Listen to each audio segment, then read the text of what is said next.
szkole na lekcji Antek puścił bąka, ale tak głośno i tak śmierdząco, że normalnie ta nauczycielka go zaraz wyciekła z tej klasy. No i on wylazł z tej klasy i łazi tak nerwowo, wiecie, tam a nazad po tym korytarzu się klupie po łebie. No kajsynska i logika, kajsynska i logika. Kurde, to było głośno, się roznosiło po tym całym korytarzu. Usłyszał to z daleka właśnie dyrektor, przyłazi do tego Antka, do Antek, co ty to fulosz, kajsynska i logika, dajcie mi pokój, panie dyrektorze, kajsynska i logika. No musisz mi powiedzieć, o co się rozchodzi, panie dyrektorze, kajsynska i logika. I opuścił bąka w klasie, nauczycielka mnie wyciepła, ja tu mam czysty luft, a oni w tym smrodzie siedzą. W szkole na tablicy nauczycielka napisała słowo pięknie i go do dzieci kochane, ułóżcie mi z tym słowem zdanie. Wstała taka dziewczynka i go do... A na wiosnę pięknie rosną kwiatki. O, bardzo ładnie. A ty, tam taki syneczek wstał go do... A moja mama zawsze do kościoła pięknie się ubierze. No, bardzo dobrze. A potem ten Józik z tej ostatniej ławki wstał go do... No, a moja siostra chodzi z 5 synkami. No, jakie słowo pięknie. No, pomału, pani nauczycielko.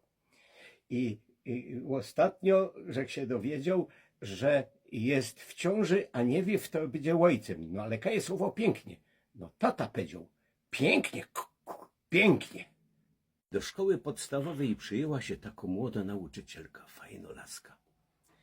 No i pierwsza lekcja, a na ta lekcja przyszedł z wizytacją właśnie dyrektor. Obejrzeć, jak ona to prowadzi.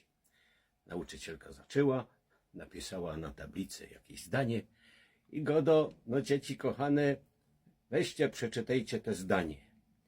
A z tej przedostatniej ławki ten Józik. I czyto, jako fajno dupa. Kurde, jak ta nauczycielka się zbulwersowała. Józik, takie rzeczy, jeszcze tu przy dyrektorze.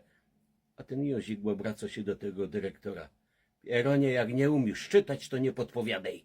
Była wymiana uczniów pomiędzy Polską a Amerykanami. No i od nas tu pojechali ucznie ze szkoły i po pół roku wrócili nazad. No, spotkali się z tą nauczycielką. Nauczycielka się pyta tego pierwszego: Janek, powiedz no mi, jak to tam było? Pani nauczycielko, nie Janek, ino John. Ale mogę powiedzieć.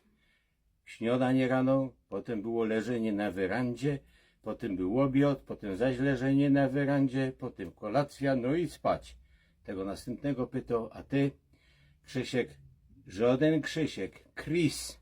No ale też podobnie, tak jak u Johna. Śniadanie, potem że się poleżał na werandzie, potem obiad, potem wejrzek się poleżał na werandzie, potem jogging, no kolacja i spać. No a ty, Werka, pani nauczycielko, nie Werka ino weranda. Które części ciała pierwsze pójdą do nieba? Zapytała siostra zakonna na lekcję religii. Stała tako grzeczniuśko Zosia i go do: siostro, ja myślę, że to są ręce, bo jak człowiek się modli, to tak składa te ręce i tak wysoko je dźwigo, no i te ręce pierwsze pójdą do nieba. Bardzo dobrze myślisz, ale jak zwykle ten Józik z ostatniej ławki zaś się głosi go do: siostro, a ja myślę, że to są chyba nogi. A czemu tak myślisz? No bo kiedyś przełaża koło izby, mama trzymie nogi w górze i ryczy: Boże, dochodzę, Boże, dochodzę. Gdyby ją tata nie przyszpilił, to by my matka stracili.